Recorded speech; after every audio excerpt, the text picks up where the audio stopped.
Salut les investisseurs, dans cette vidéo, on va mettre à jour le suivi de l'action Worldline. Pensez à vous abonner à la chaîne si ce n'est pas déjà fait. On commence tout de suite avec le cours de l'action Worldline, le spécialiste du paiement français. On est sur quelque chose qui est quand même proche des plus bas. Hein.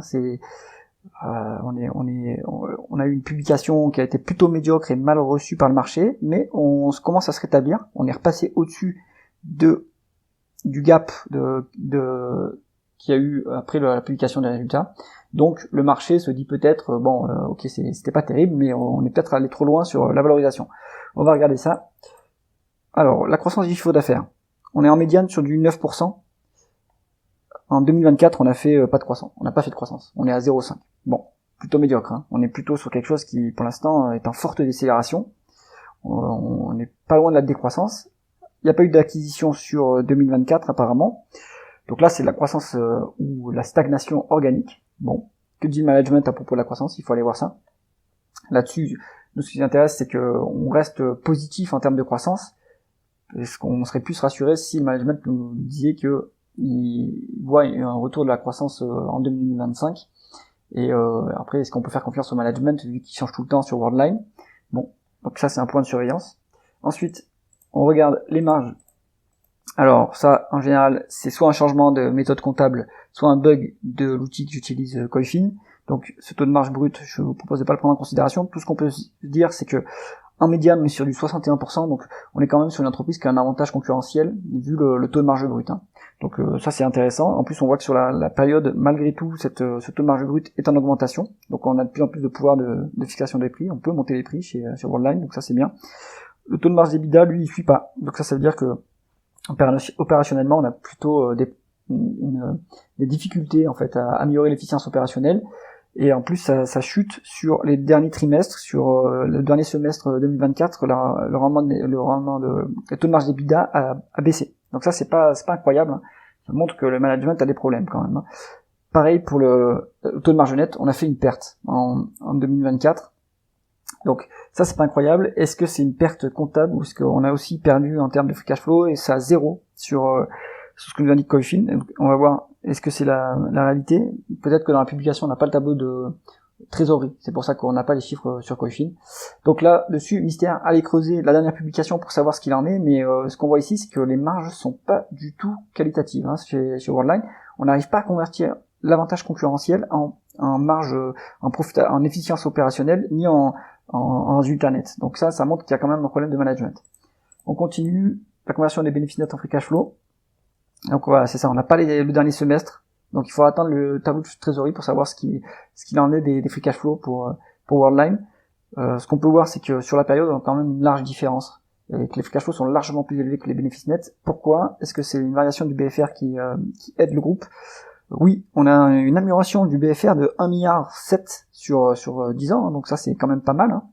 Ensuite, est-ce que on a coupé les dépenses en capital pour non, on continue à investir, on va continuer à passer des dépenses en capital, donc on continue à investir dans l'appareil productif, donc ça c'est plutôt bon signe. Ensuite, est-ce qu'on a des other non-cash items? On en a pour 11 milliards. De quoi il s'agit? Il faut aller voir. Est-ce qu'il y a des dépréciations exceptionnelles? Est-ce qu'il y a l'amortissement? Est-ce qu'on a fait passer des provisions, etc. Donc ça, il faut aller voir dans les tableaux de trésorerie. Mais c'est quand même énorme. Hein. On a dû faire une chose qui est frappante, hein, sur cette entreprise, c'est qu'on a fait combien? On a fait 2 milliards d'acquisitions. La market cap est en dessous de 2 milliards. Donc là, ça montre quand même qu'il y a un problème de management sur Worldline. Hein. À garder en tête. Pour valoriser l'entreprise, on utilisera plutôt le free cash flow plutôt que les bénéfices nets, puisque le free cash flow ont l'air de mieux représenter la profitabilité réelle de l'entreprise. On continue avec le rendement des capitaux investis. On est sur une médiane de 6,5, donc c'est pas très élevé, hein, surtout pour une boîte qui opère dans les paiements, qui a pas forcément besoin de beaucoup d'infrastructures, qui a pas forcément besoin de beaucoup de capital pour opérer, mais malgré tout, ça se convertit pas en bénéfice opérationnel, en résultat opérationnel. Sur les dernières publications, en plus depuis 2020, on est quand même en dessous de la médiane et bien en dessous. Hein. On est à 4,5 à l'heure actuelle. Ça commence à se redresser, donc ça c'est bon signe. Mais pour l'instant, ça reste médiocre. Hein. Donc ça aussi c'est un point à surveiller. La rentabilité est quand même assez faible sur Worldline. On continue avec l'endettement du groupe. On est sur une dette nette de 2 milliards. Ça représente 4 fois l'EBITDA. Donc toujours pareil. Est-ce que ça inclut des loyers? Vu l'activité, je ne pense pas. Donc ce niveau de dette c'est quand même élevé. On n'a pas l'endettement à décembre 2024, donc là il faudra aller voir dans le communiqué. Est-ce que la dette a baissé? Mais là, c'est quand même élevé. Hein. On est à 4 fois la dette nette sur EBITDA. Donc ça, c'est quand même quelque chose qui va coûter cher en charge d'intérêt. La rémunération des actionnaires, on est sur pas de dividendes payés. Est-ce qu'on a une dilution? Oui, on a une dilution sur Worldline depuis... en fait, on a eu 2 grosses dilutions donc en 2018 et en 2020. Ensuite, on a de la légère dilution sur les quelques dernières années, mais ça doit être plutôt soit de l'actionnariat salarié, soit de la rémunération en action du management. Donc ça, c'est quelque chose à vérifier. On est sur... alors on n'a pas de dividende, vraiment l'actionnaire qui est négatif à cause des dilutions. Voilà, c'est tout ce qu'on peut dire sur la rémunération d'actionnaire. Elle est pas terrible en réalité. Et le dernier élément du dossier, et c'est peut-être le plus intéressant, ça va être la valorisation. Donc on se met en valeur d'entreprise sur EBITDA, hein, tout simplement, vu qu'il y a de la dette, et on est à 50% de décote. Maintenant, dans l'absolu, vu la qualité du dossier, c'est quand même un peu cher payé. Hein. On est proche de 10 fois la valeur d'entreprise sur EBITDA. Ça, sur une boîte qui a pas de rentabilité et qui a pas de croissance, c'est quand même un peu cher payé. Maintenant, cette entreprise est dans le fonds France d'indépendance et expansion, donc William Higgins doit avoir ses raisons pour penser que le groupe reste décoté. Si on se met en price earning, on est à 27, hein, on n'a pas la valeur sur malheureusement on n'a pas la valeur sur 2024, donc ça c'est peut-être un bug de l'outil. Si on en croit les prévisions des analystes, on est à 4 en forward PE, donc en prix sur bénéfice net des 12 prochains mois, donc très décoté, hein, très faible valeur. Et si on regarde les free cash flow, ouais, là on se trouve sur des free cash flow qui sont quand même à 5,2. Donc en fait le problème, la différence entre le multiple de valeur d'entreprise sur EBITDA et les price to free cash flow, c'est que le price to free cash flow ça inclut pas la dette. Et c'est pour ça que le multiple de valeur d'entreprise sur EBITDA est très élevé.